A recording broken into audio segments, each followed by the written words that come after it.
Woo!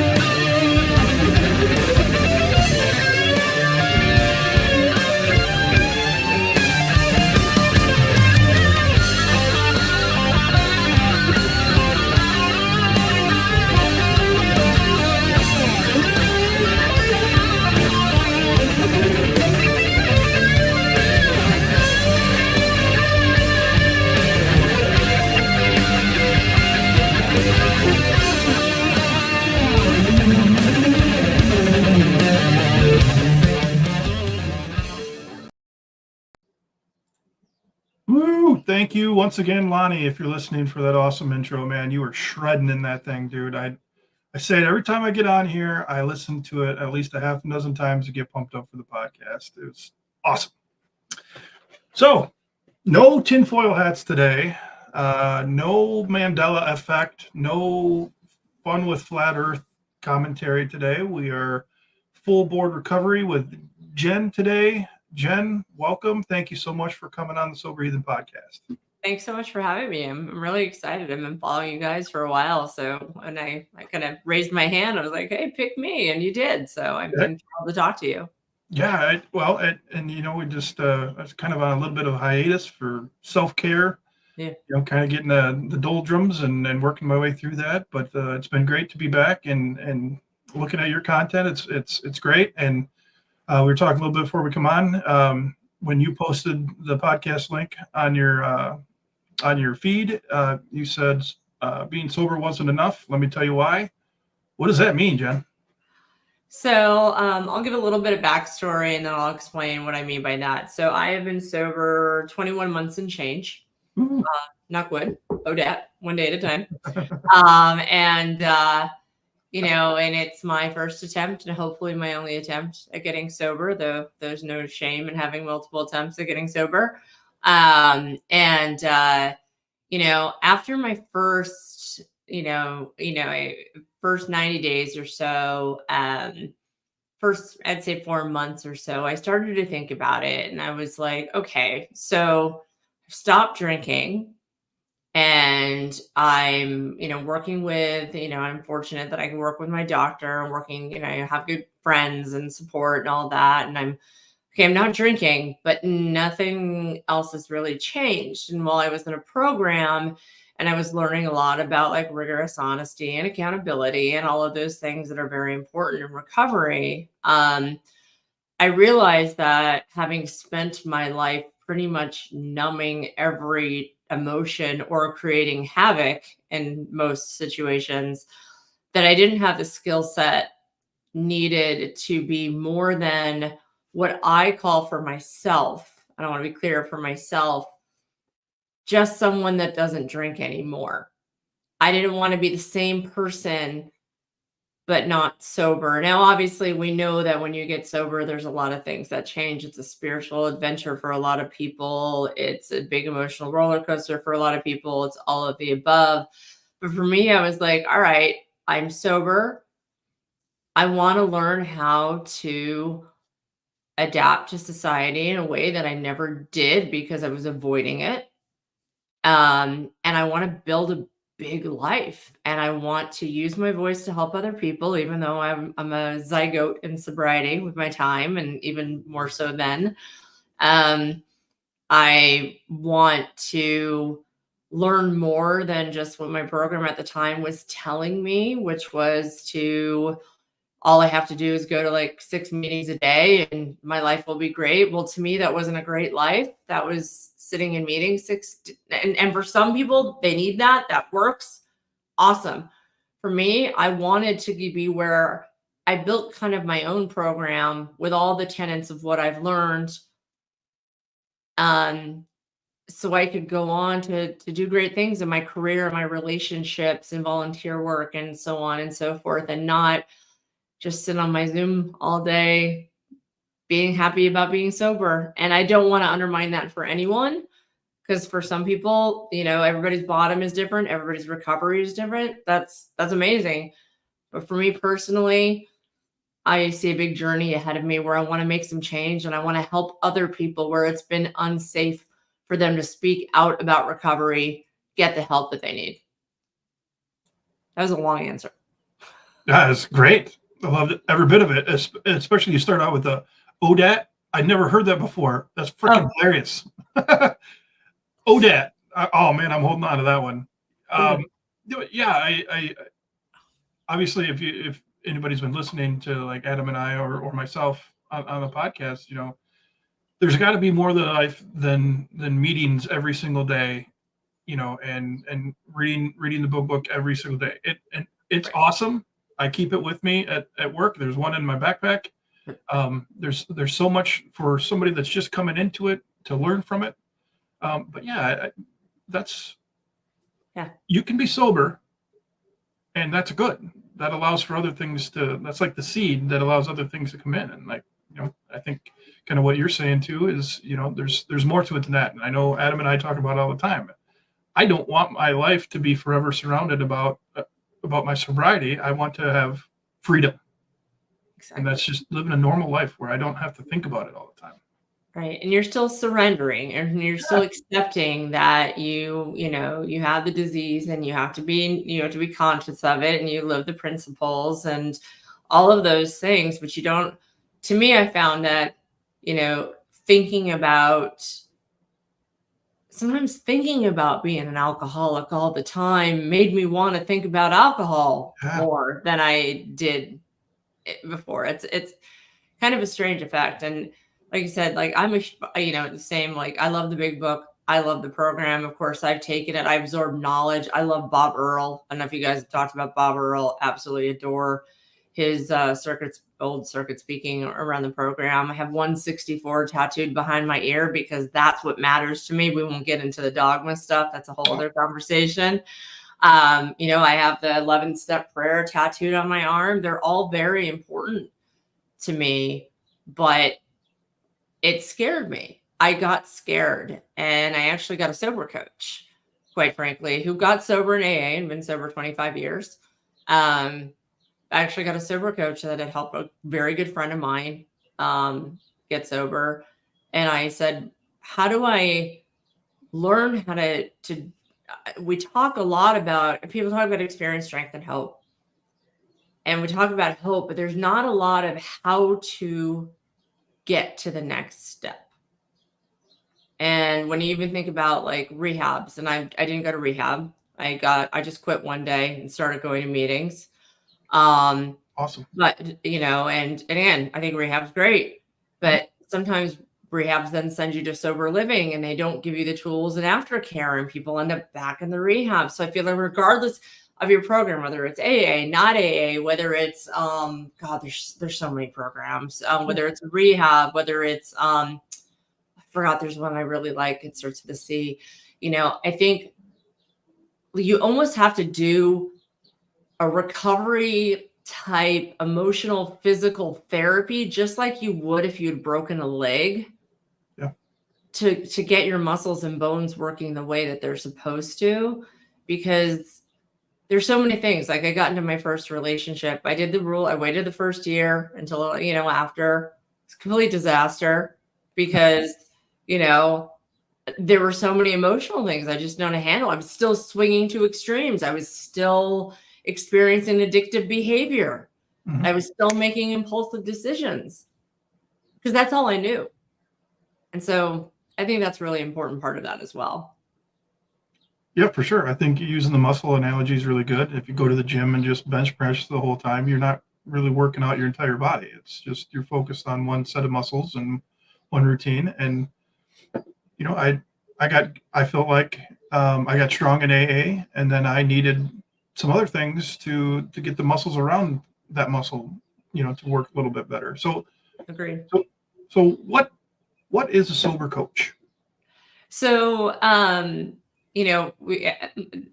my sober coach, I call him a sober coach for more general purposes, but we kind of, he refers to it as, I refer to it as kind of my go-to guy, and he had kind of when he got sober, and it's not his story is not mine to tell, Sure. but he had what was called the go-to guy when he got sober.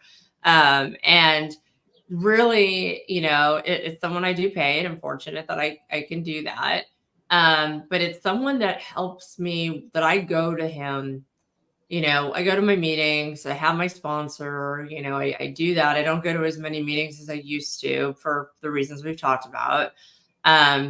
But if I'm facing a new situation or a new challenge, hey, I just got this promotion at work and I'm having this anxiety, and I don't necessarily want to drink, but I'm finding my mind kind of cycling like it used to when I was in active addiction. Or holy crap, somebody walked in with a bottle of bourbon and that's all I could smell for an hour. Help me talk that through. And what he does is and he's worked in rehab centers, he's worked in rehabilitation for years as well. What he does is he really helps me break down and get comfortable being uncomfortable, sitting Yeah. in the feelings that I used to never sit in, that I was numbing. And I need that. And while I have a therapist, and that's great, it's not therapy. It's really just like it's part of that aftercare I was talking about, but it's also like, I'm really anxious about this thing that's going on. I haven't heard from my boyfriend. I know I'm being crazy, but it's because I'm being obsessive, because I will always have obsession, right? I know that about myself. How do you sit in that? What's driving your anxiety? Anxiety isn't bad. Like all these things that, anxiety means this. Fill that with light. Don't, it all I'm just prattling on now. No, you're But he really helps me understand the intricacies of how to live. Not perfectly, never will be perfect. Progress, not perfection, right? Yep. But it's been really, really helpful for me. So that's kind of how we work together. And sometimes we have scheduled calls, and sometimes he gets a text from me saying, 911, are you available? Wow. I mean, to be able to do that, so it shows some serious strength. You know what I mean? To be able to send that 911 message, that's incredible. And Thank you. it's hard to do. I probably haven't done it nearly as much as I should, if I'm being honest. But when you do have that person, and it could be multiple people, it doesn't have to be one. It doesn't have to be a sponsor. It doesn't have to be Right. a recovery coach, sober coach, or whatever. I feel it has to be a network of people, and actually, the more, the better, because I can talk about my buddy about things that are going on in the buddy stuff category. Right. And then I can talk to a coworker about work stuff or whatever. But as long as it's getting out, like I don't know. I found myself saying a lot lately in my when I have a client come in for peer recovery. It comes out here and then it's filtered back through here, and it sounds completely different than what it was originally rattling in here. And that goes with writing too. Like you write it down and reread it, and you're like, God damn, somebody's being a little baby today. It's amazing how that. And so I just talk, but it's really cool. And I just want people to know, like, to be able to send that 911, is so important. It's really great. I think you're right. So there's just a couple of things you touched on, like just talking about it and processing things. One of the things my boyfriend says, and he's a normie, as we call him, but he always says, better out than in. Yeah. Better out than in. Get it out. Even if it's ugly, even if it's crazy, better out than in. Right. I mean, I think maybe sometimes you regret saying that to me because what comes out of my mouth, but better out than in. Yeah. And he's right. And I like that term a lot. But, I also I say that I have a sober army. I have my go-to guy, Joey. He's phenomenal. I have my best friend who's also been in recovery. I have my quote unquote normie friends that may not know much about recovery, but love me and have seen where I was and will do anything they can to help support the journey that I'm on. My colleagues, other friends that I just talk to about normal stuff where I don't even have to think about the fact that I'm someone in recovery. It's all of that. And then, medical professionals, et cetera, and having access to that. I think and then of course, yeah, I have my program, I have my fellows, I have my sponsor. I think, just, what I was going to say, I have a lot of, I have some, I'm lucky that I have, just by my dozens of amends that I made, I do have good friends, that I made in recovery, but there were also the friends that I lost because they couldn't stop seeing me as a drunk. They kept expecting me to screw up even though I wasn't drinking. I don't know why I felt the need to just bring that up. It just kind of hit me as I was talking. I guess better out than in. And it's an Better out than important in. topic because we all experience it, right? Yeah. But even some of those perspectives fuel me a little bit to be like, all right, you know what? I'm going to show you. I call it, like, I don't want to swear on your show, but I call it F you fuel, Fuck basically. that. Fuck that. You can say whatever you want. Yeah. Yeah. I call it fuck you fuel. It's like, all right, and well, the important thing for that, what I'll say from like not a clinical perspective, because I'm not a clinician, is that, you have your people that you believe in you, and you have your people that can't see past you, and you have to, who you used to be, and you've made your amends and you've let things go, and you have to accept that that's their perspective and not internalize that. And I think that's also a very painful yet helpful exercise in healing. Yeah. So anyway, again, I tend to, James Joyce, stream of consciousness kind of person. Great stuff. What my problem is, I think I hear all these good things you're saying, and I never keep notes. I'm like, ooh, I want to go back to this, that she said that. Ooh, and then all of a sudden there's a pause, and then I'm like, it's gone. But to talk a little bit about like the people, like the what'd you call it? The fuck you fuel. I call it the fuck you fuel, basically. The people that'll say, like, just keep expecting me to fail, or expecting me to relapse, or expecting me to be the same person I was before. I'm just like, fuck you fuel. No, I'll show you that a little bit of that helps in a way, even though it's about me. And yes, we keep our side of the street clean. Is that a character defect? Maybe, but there's a reason why we still have some. Some of them are there to protect us. Whatever. So, I look at it like this. When a player from another team would talk trash about Michael Jordan, and he would hear that comment or read it in the newspaper, somebody would be like, hey, so-and-so said this about you. He would get pissed, and he would give you the middle finger by action on the court. So you're doing the same thing. Middle finger by action, right? So it's not like you're like, hey, look at me, look what I'm doing. That would be like ego and self-centered or whatever. Right. I'm just going to do this, and then one day you're going to be like, holy fuck, I was wrong. Look at what they're doing. And if they don't, fuck them. In fairness, I have had one of those people come back to me and ask them for help in help them start to get sober. Wow. Later on. So in that case, and of course I was gracious and I helped them as best I could, made sure that they had the right support. But you just never know what's going to come out of it. And you always have to remember that, like, hurt people. And I tried more to have grace and compassion for the people that were judgmental toward me than anger. But I did allow it to spin up that fuck you fuel for myself to help aid my healing. It gave just more tenacity, like you said, that middle finger on the court, so to speak. Yeah, in action. Yeah, the proverbial middle finger. You don't have to actually stick it up, but you can show them that way. Exactly. I still find myself, because part of my job is to do drug testing at work. And people come in with a shit attitude. And, I'll find myself, I'm like, motherfucker, that's not my fault that you're here. And then I gotta be like, whoa there, Turbo. Remember how you felt when you walked in here and you had to expose your dangly to another dude to pee in a cup? It's not something that and the women come in and have to drop their pants and, you're peeing in front of another human being. That's not fun. So early on working there, I had to stop myself several times and be like, dude, why are you being so short with this person? They're going through what you went through. And it was part of my learning process. But yeah, I don't know. I find myself like it's not. I find myself in that situation sometimes. I don't know why I brought that up either, but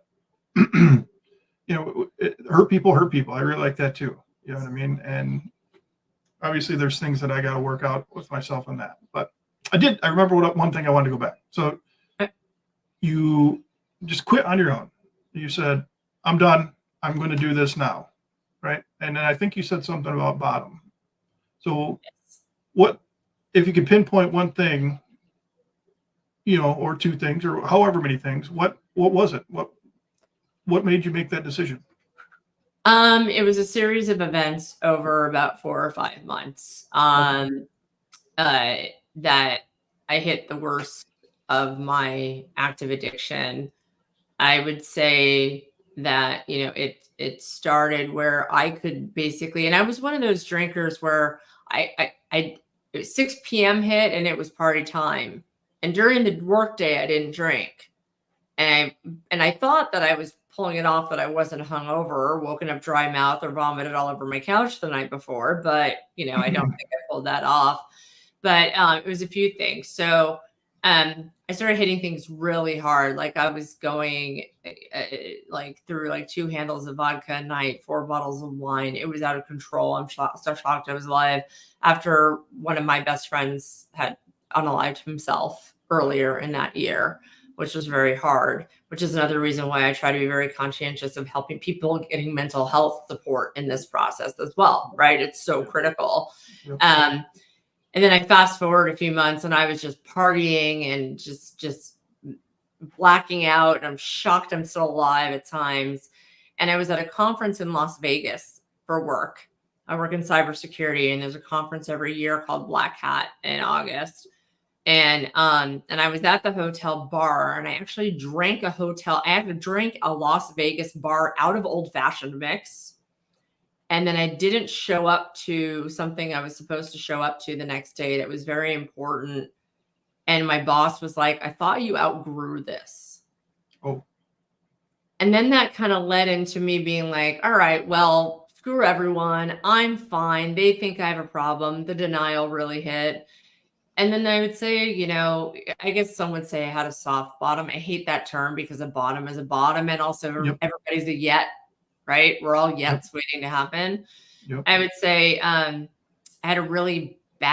got really hammered one night, had a really bad fight with a friend of mine. And I said some unforgivable things. And, as I say, former friend. So even amends there couldn't even fix that one.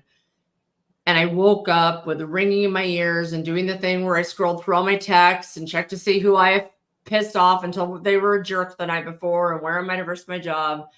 And I just woke up one day and I went and stood in my window. I lived in Manhattan at the time. And I went and looked out my window and I just said, like, "You're not doing this anymore.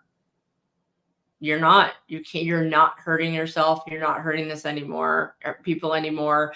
And then it was this barrage of all the danger I put myself in, all the danger I put other people in, all the hurt I caused people at work, all the, rash decisions I made in my life that might have hurt people's careers or personally, and all these other things. And then I didn't really know what to do. And so I found like a sober app, but everybody there just wanted to talk about wanting to drink. Mhm. And then somebody finally on there said, try an AA meeting. And I joined one online that night. And I got sober completely over Zoom. My first 90, I did 176 and 90, and it was totally over Zoom. So Dude, it's not really that, it sounds like not a very dramatic bottom, but it was a very, very painful bottom. No, it absolutely, every bottom is equal. I don't, whatever anybody else says, they're equal. If your bottom is having to sleep on the couch one night and it's the first time that your significant other is mad at you, and then you make changes for the betterment, then I'm happy for you. To not have to go get 4 OWIs like I did before I pulled my head out of my ass. I'm happy for anybody to do that. And there's so many good things that you talked about there. I think it's so important that people realize that you can make that decision and you can do this. You can make that decision and you can do this. You don't have to go through all the hell. If Like me, like I knew there was a problem, and I kind of like, well, I'm not that bad. Like you said, the yets. I haven't had this yet. I haven't had this yet. I'm not that bad. Not as bad as this guy. Not as bad as this guy. Not as bad as this person. But I knew there was a problem, and if I would have just been brave enough to say, all right, enough's enough, and ask for help early on, who knows what could. I'm not going to play what ifs. I'm very happy where I'm at right now. Exactly. The other thing I think is really great, and a lot of people frown on this, is the AA Zoom meetings. They are available. There are dozens of them starting every 15 minutes. It might be every 5 minutes now. I'm not sure. But you go to There's AA. some 24-hour meetings that always run now too. And there's groups that don't stop. They just rotate people who are running them. Yes, absolutely. And I remember in my beginning of recovery, I during COVID, and we'll talk about that for a second too in a minute, but I went to 9 meetings in one day, and one of them was like in Africa and another one was in Egypt, and it was the coolest freaking thing ever. And that bought me some time. I enjoyed that spiritual connection, that fellowship. I enjoyed that so much that bought me some time. It put more gaps in between my drinking. And so what I was going to talk about next is get your thoughts on this. I've kind of brought this up a little bit, and Adam had a pretty good quote the other day on X about this. My recovery time, to me, just talking about me, is a lot longer than my sobriety time, because I started to put in work way before I figured out how to stay away from the bottle. And the reason why I think that's important is because I was so wrapped up in day count when I first started AA, I can't wait to get that 30-day chip. Oh yeah, baby. Now, all right, now I got this next chip, and I got this chip, and I got this chip. I'm cured. I'm doing it. And then all of a sudden, poof, I drank. Well, I drank. I'm starting over. You're not starting over, dude. You learn things as you go. And if you, especially for me, like me, a daily drinker, if you can put 3 days in between a drink, that's progress, man. That is progress. If you can go 30 days and then you have a bad weekend and you do another 30 days, I don't see how that's not progress. Now, again, you can nitpick and you can say, okay, well, you're just giving yourself permission to drink once a month. No, that's not what I'm saying. And maybe you are. I don't know. But if you're bettering yourself and you're making better choices and you're getting more tools and you're strengthening that foundation, all the terminology that they use, you can cut yourself a little bit of slack, because this shit's fucking hard. I agree. And actually, I'm rolling up my sleeves now. You might be tired. You might be sorry that you said all this, because I got two thoughts. I got two big thoughts on that one. And I just forgot what one of them was. One, your day count is your decision. Nowhere in any program does it say that anyone else can say how long you've been sober. Your sponsor, your program, what have you. There's so many questions. What is sobriety? Like, I take benzos. They're prescribed. They're managed. I've been told in AA that I'm not sober. My shrink thinks I'd be in worst case if I didn't take them. Yeah. Right? So there's that whole section of it. Like, no one else can. So if you relapse, like I've had friends that have relapsed.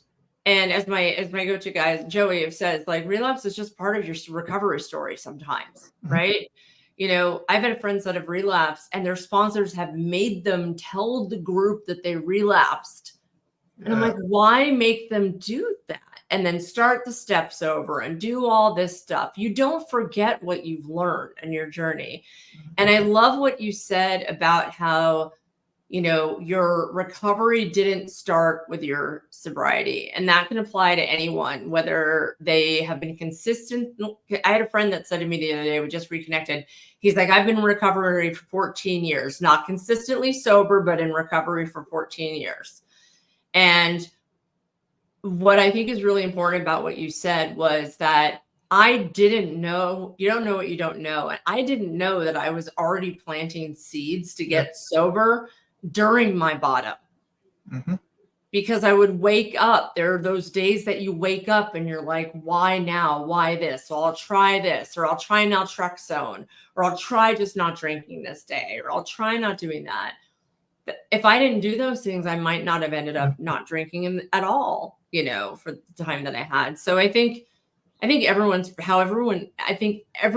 should have the freedom to describe their recovery journey the way they see fit, and it doesn't have to be according to anybody else's rules. And sorry for that tangent, but I feel No. very, very strongly about that. I had a sponsor, no longer a sponsor, wasn't a sponsor for very long, who told me that people who relapsed were dead bodies that you step over. Jesus Christ. And I immediately fired her as a sponsor. What a because joke. I was like, this is hard. Like you said, this shit is hard. Mhm. Like I said, I'm 21 months and change sober. I have not relapsed yet. Yeah. I will never say I haven't relapsed. I haven't relapsed yet. Yeah. Right. And I think that's just so rude. It's like, okay, so why don't, instead of judging those people, why don't we reach out their hand, tell them it's okay, dust yourself off, apply what you've learned so far, and we're here to help you. You know? Absolutely. There are, I never one time put a drink in my mouth with the intent of losing my children, with the intent of losing Miley, with the intent of losing these jobs. I never did that to be like, this is what I want in my life. Right. So every day early on that I put together, every 24 that I put together was a goddamn miracle and a victory. And I didn't realize that. I wanted to sit there because there's a reason why people get addicted. Mental health is a big part of that. And when you're already kicking the shit out of yourself every single day about all the things that you didn't do or should have done, and you can't get out of that mindset, the easiest way to fix that is to go get drunk. For me, so, and looking back, look, I get that you can't sit here and baby everybody. I get that. But we're talking, what really drives me batshit crazy are when these people that don't know you from another person walking down the road and they want to sit there and tell you what you need to do and don't do. That's what drives me nuts. Yeah. If it's somebody you've been working with or going to meetings with for years or whatever, and they come up and say, hey, look, I know you said this today, but do you really think that's the truth? That's respectable. Yes. But these people, oh my God, the keyboard warriors, dude, I've gotten into, and one guy in particular, man, he just like, I got 14,536 days, 2 hours and 47 minutes sober. And it's like, cool. And then he sends like just link after link of speaker meetings. It's like, you're bringing zero substance and I want nothing that you are offering, dude. You are not helping anybody. Ugh. Anyway, so Adam says from a distance, he says, you have put in the effort in order to see results. How can recovery not start before sobriety? Exactly. Oh yeah. I love that. I love that. Yeah, I know. And you two, and this is a compliment. I hope it comes across that way. The way you two articulate yourselves, like the words you use, I wish I could do that. And I was really hoping to get you and Adam on here together to go to get going on things, because you guys both, and we've only been talking for 32 minutes, but I just love the way that you say things. And I mean, it started right from Dad. It's just so cool. And I get so fired up. Miley's like, I was coming in here and I was like kind of sluggish. And I was like, man, I wish I could kind of just go to sleep and I didn't have the podcast tonight. She's like, you know that you feel better when you go in there and you do that. She says that every time, and God damn it, she's right. I'm fired up right now. I'm ready to go to the gym. Yeah, exactly. Yeah, we were talking earlier, like we were retired, and it's just such an important topic, and I've loved the conversation, and and I would love to come back sometime if you wanted me to, and when Adam can make it, and chat with him as well. You touched on something. You started to talk about how there's I forgot the word that you used, but there's like there's a negative view of the AA Zoom. Can we talk about that a little, especially Sure. someone that got sober on Zoom? I'd love to. Yeah. What are the things that I've not heard that, so I think that's an important thing to bring up for anyone that might be listening and wanting to try a meaning. Yeah, absolutely. So first of all, the courts have a hard time of even acknowledging those things. So that's number one. And because of where I work, there's people coming in, and 90% of them are forced there by the courts. They don't want to be there or whatever. But the problem is, and I know people cheat. Okay, we're alcoholics, we're drunks, we lie and we cheat, we steal. But by not letting that be an option, even if they do kind of cut corners, we're missing out on something. So that's a newer area. But the other ones, before COVID, I would go to in-person meetings, and then when I was in treatment, we'd go in-person meetings, and it seemed like every quote unquote old timer, if you want to call them that, would say, yeah, you're not getting anything out of Zoom. you're not going to get any connection out of Zoom. It's not real life. You're not going to benefit. You have to be in person in order to get anything from it. And I sat there, and because I was in treatment, and I didn't have my recovery, strength yet. I'd sit and like, man, is that true? Am I just making excuses so I don't have to go to an actual meeting? But looking back, man, it's the same. Like, this is a spiritual thing for me right now. Just two of us talking, on the interwebs here. And I felt the same way when I'd go to meetings. And people, the problem is, and you mentioned about the coins, it doesn't say fucking anywhere that you have to count your days a certain way. It doesn't say anywhere about collecting goddamn coins, although they are very important, and they will help people. I handed one out randomly in a meeting the other day to a guy that's got 2 months, and he's like, wow, thank you. And you could tell that it meant something to him. I'm not degrading it. Yeah. I'm just saying these are all add-ons to what Bill was writing about, back in the 30s in the first 164. Exactly. These are just add-ons. The same thing. Sponsors not mentioned in 164. Yep. Sponsors, when you read the book and you look into it a little bit, sponsors were just for people who were going to the hospital because the hospitals were getting overrun with alcoholics, and you needed a sponsor for the hospitals to treat you. Yes, I vouch for this person. He wants to come in and get some help. That's what sponsorship was. It's not somebody that is going to tell you what to do. And, I'm going to go on a tangent here, and I've done this before. I apologize. So it's comical to me that you are told by some people, not the big book, by some people in the rooms, that you can't trust your own thinking. You never can. It's your best thinking that brought you here, right? So before you do anything, call your sponsor, who also can't apparently trust his own thinking and can't make a decision unless he calls his sponsor. So when the fuck does it end? Because if I'm going to ask my sponsor a suggestion on this, shouldn't he have to call his sponsor? I'm being a little silly, but we're not being consistent, and we're making things up as we go along. The steps are great.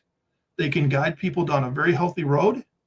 But people make me talk poorly about it, not the program itself.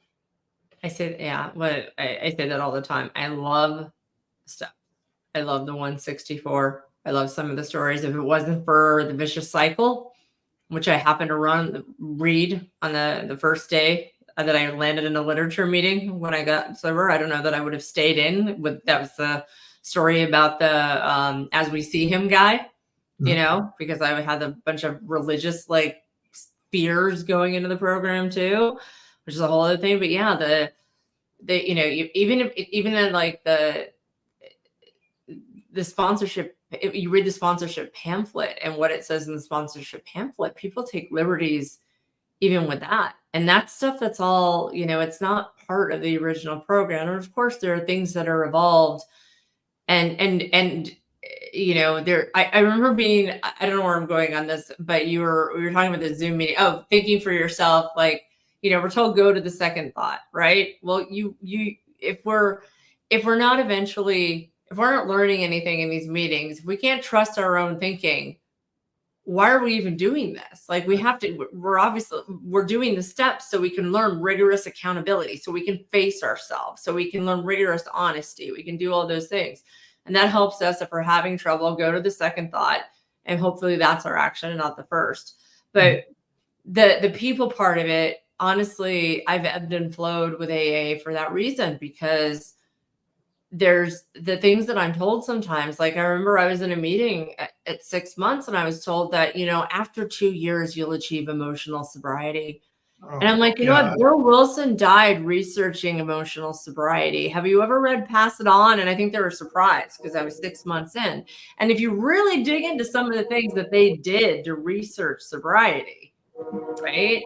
Yeah. You really think about it. Some of the folks that preach some of the dogma of these are the rules of what it takes to meeting makers make it, and all of that other stuff that happens, or that you hear, that doesn't really apply to sitting down and surrendering to the fact that you have a problem, and surrounding yourself with people that can help you, and finding the people around you that have what you want so you can emulate them in your program and learn from them, and not pick up a drink every day. Make a decision every single day not to pick up a drink, and you make that decision every day. it gets so lost in a lot of these man-made rules, and it makes me want to scream sometimes. I actually have in meetings because Yeah. of that. Yeah. And, another man-made thing, that's kind of thrown in there, and people love to forget this, me, the sober heathen, love to bring it up every time I can. AA didn't save Bill W. He had to go out, and he even tried LS freaking D. Yes, that's what I was talking about. Yeah. So yeah, and then I'll get some from the hard-nosed people are like, oh yeah, but that was under doctor supervision. I don't give a shit. It was still LSD.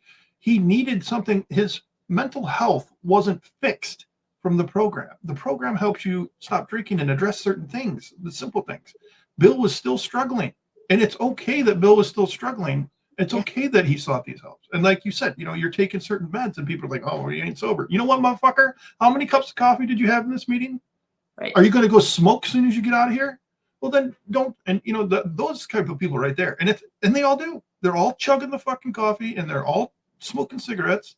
And it's like, I could play this game. Why are we playing this game? Because it's completely useless. Is this person's life getting better? Yes. Good enough. Yeah. Yeah. Exactly. I think the most important thing is, if you can be honest with yourself. Yeah. Intent. Because that's a huge, I don't think people understand what a huge feat that is for an alcoholic, to be honest with themselves, and how hard you have to work at that. Yeah.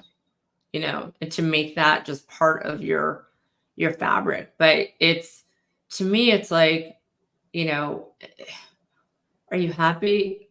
Are you healthy?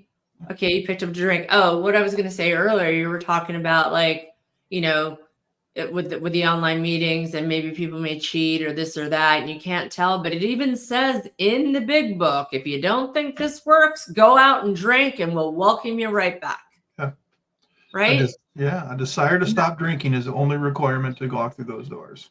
Yeah, a desire to stop drinking. Yep. Come in on day 0. You could have had I've seen lots of day 0 people. I've seen lots of day 0 people several days in a row. Yeah.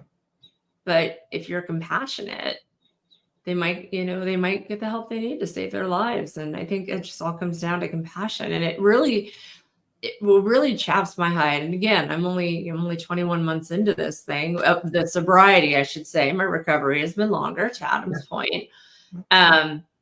Is that there seems to be sometimes a competition of how'd you get sober? What's your experience, strength, and hope? Where did you get from it? What do you have to show for this? Or my body, or drunkalogs. Don't get me started on drunkalogs in meetings. I really don't want to hear 20 minutes about how you used to do shots and fall under the bar. We all did. Moving on.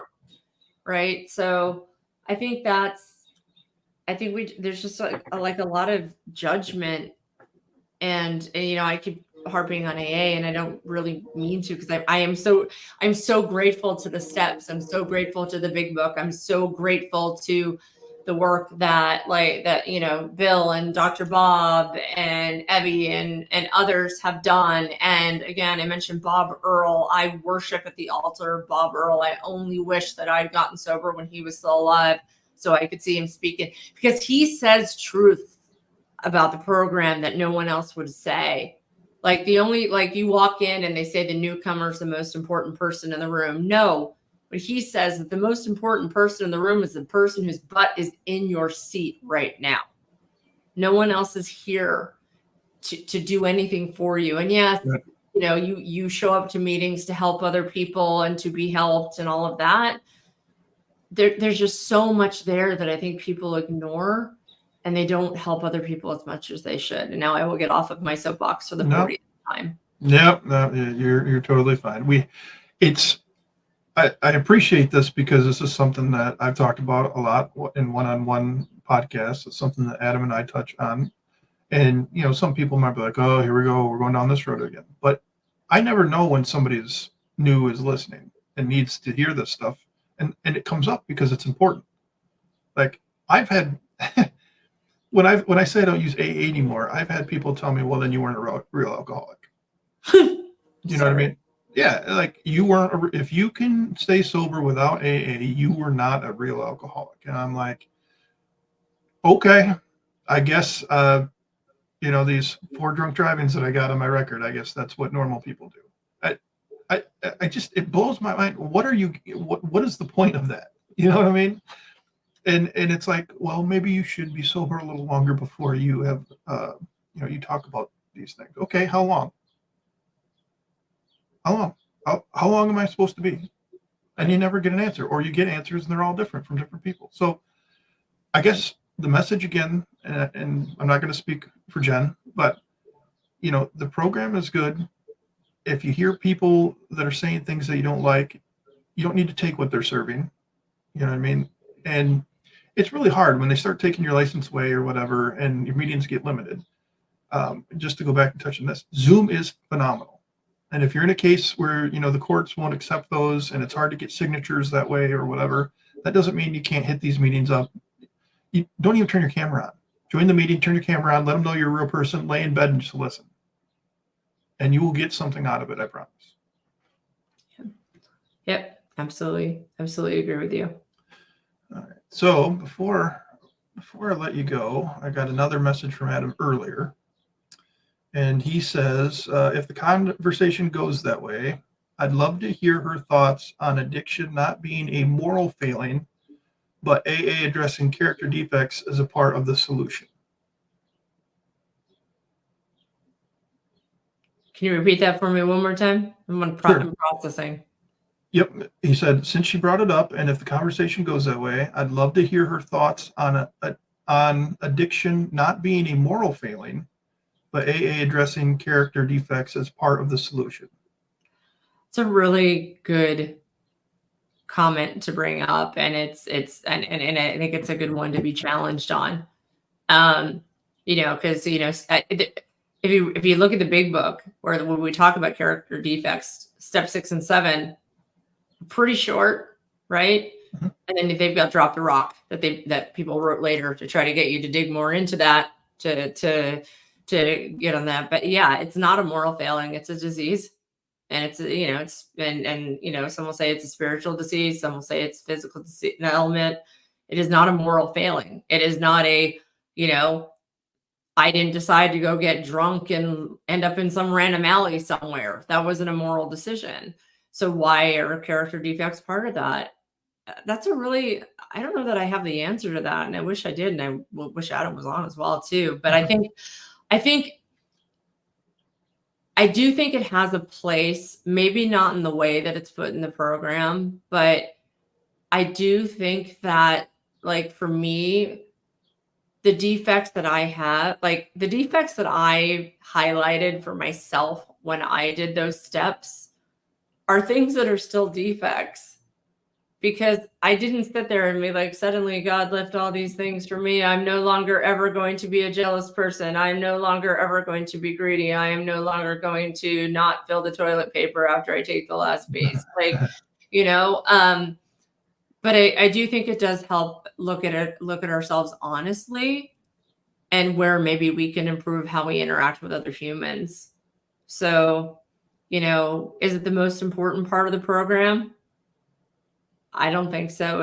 Are they the most important steps? No. And I think maybe Bill and Bob knew that, and maybe that's why there wasn't so much about them. Mm-hmm. But I can't say that I can go back in time and interview them, posthumously. But those are my thoughts. But I don't know. What are your thoughts on that question? Damn it! I was hoping you were going to say that, because I don't know. I don't know. Yeah, I don't know. I don't think. I think we can do things that can be judged immoral in our use, but I don't think the use itself, whether whether it's a disease or whatever it is, if it's a solution to mental health issues, whatever it is, you're not immoral for doing it. You're trying to feel better is what you're doing. You're trying not to feel, and not feeling is better than feeling like shit. Right. I struggled with the steps because God is mentioned a lot. But then I go and I read the 164, and they talk about how they use the word God just to simplify things. And they list off, I'm going to look silly here, but I can't remember what the chapter is now, but they list like 30 different terms, universe, whatever. They use like 30 different terms. I used to know what it was. I struggle with that. And I still, if I'm being honest, I still struggle. I don't think, and you were kind of saying it, I don't think anybody's just going to lift these character defects and these shortcomings off me. They're never going to be gone. So I don't see 6 and 7 just being like a, poof, and they're gone. There's something that's continuous work. And I know they say that the steps are continuous work. So I don't know. I'm sorry. I was going to say, I think they're good for awareness so you can better view yourself in the mirror. Yeah. But I think that what we do in steps like 4 and 5 and steps 8 and 9 are way more critical. Yeah. Yeah. Yeah. I agree. And they're good guides to get you looking inward.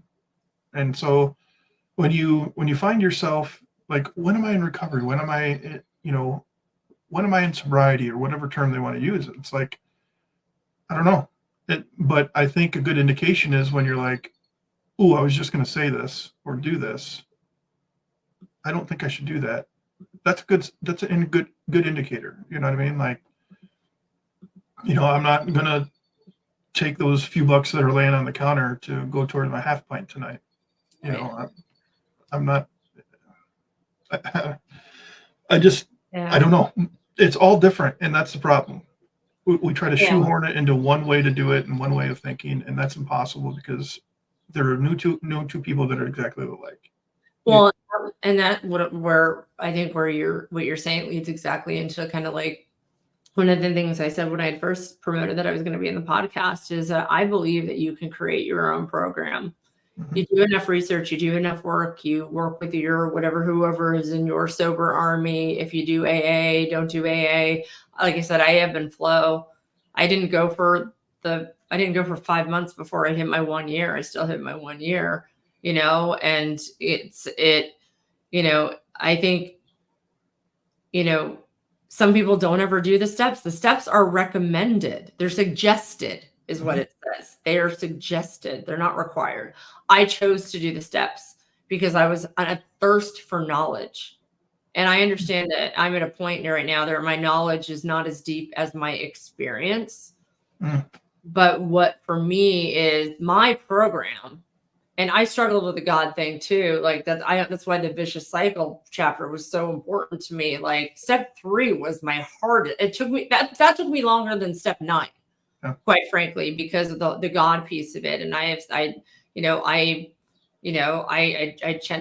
talk about this. I talk about this on X all the time. I'm kind of a witchy woo-woo spiritualist, so for me, my program is rooted in be a good person, be nice to people, don't pick up a drink, stay connected to, yes, my higher power, which I already have, which to me is the universe, the spirits, the gods, the earth, the this, the that, and that's my way.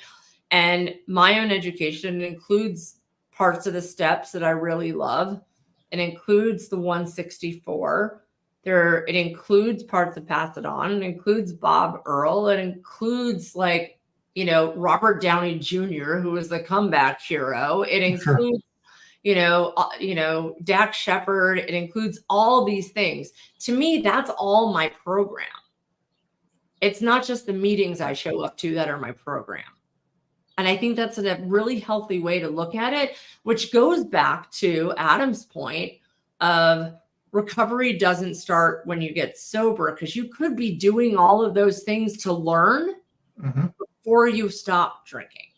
Yep. So that's how I feel about it. 100%. I'm with you. Let me read this. Got another comment here. Let's put this up here. Sarah says, maybe I'm a dummy because I'm looking at this from a different angle, but in my opinion, everyone has moral failings and should engage in self-reflection and personal development. I'm not an addict, but I am definitely an asshole, and that's a serious character flaw, right? I love Sarah. That's good stuff. And I have to read them because I think most of the listeners are on audio only. So got it. Yeah. So I don't know. some people are just like, does you think you can't read? No, I'm not a very good reader, but I have to put it out there for people that are listening on there. So yeah, I mean, I agree. yeah. Yeah, and I love that too. I think that everyone should, look in the mirror and think about their morality and are they doing right by other people, regardless of whether they're an addict or not. Oh, thank you, Sarah. And just I love that you just said that. Like, I'm an asshole. Yeah, I can definitely be an asshole too. That's never going to go away. I mean, I'm Sicilian. That is really never going to go away. So I mean, it's part of the game. So I think that's a really good point to bring up. And I think, I know you're probably ready to close. One thing that I often joke with Joey is, in my go-to guy, is that, like, God, I wish normies could do some of the steps, because the rigorous self-reflection that you have to go through, that like look in the mirror. And it sounds like, folks like Sarah, like, are already doing that, like thinking about those things about themselves. Yeah. Like, I think that's hard work, and people don't often choose to do that. Some of us just had to, but I think it would help a lot of people to go through some of those processes, just to see, like, who am I? How do I treat other people? And what do I really represent to the world? Yeah. And I'm glad you said everything you said, because I have a new light shined back on AA after our conversation today, because I used to say the same thing as, like, I think everybody should just go through the steps, just read through them and do what you can with them. I used to say that. And then some of these assholes just really turned me off against it. And I forget sometimes that they're not preaching AA, they're preaching their own gospel, if you will, that their sobriety depends on their superiority complex and, these things they can regurgitate, or their day count or whatever. And it really ruined it for me. I don't feel the same about AA as I did in the beginning, but I still think it's very good. And I think anybody that is struggling and they're thinking about getting sober, I highly suggest doing that. Getting into a meeting and just buy the book and read it. Just read the 164. And then when you really want to get into it, you start reading the personal stories. One good thing my sponsor told me to do was highlight your truth. I don't like that word, your truth. I don't like that term now. But highlight the things that you relate with, because then all of a sudden I started seeing all these highlights in the book, and I started to realize I'm not crazy, because you can totally convince yourself when you're making all these choices that revolve around alcohol that I am the only idiot that's doing this stuff, and you're not. You're not an idiot. I mean, it's really, like, I try to tell clients, because I do the intakes. And when I give them to certain therapists, I'm like, you're not going to tell him or her anything they haven't heard yet. I know it feels like, yeah, but you don't know this stuff. No, you're right. I don't know. But there's a pretty good chance that somebody else has, you're not on an island. Yep. I agree with you. And I'm grateful to AA. That's where I started. It helped me. I mean, I also, pick up a big book, pick up a 12 Steps and 12 Traditions. Mm-hmm. Start there. You don't need the big book if you really, like, want to get an idea of the work that goes into it. But the Luckiest Club is the other program, but I don't know if you've heard of that or not. I have not. It's the one thing I don't love about their model is you have to pay for it, and not everybody can afford to do that, especially alcoholics, right? That are depending on where their bottom is.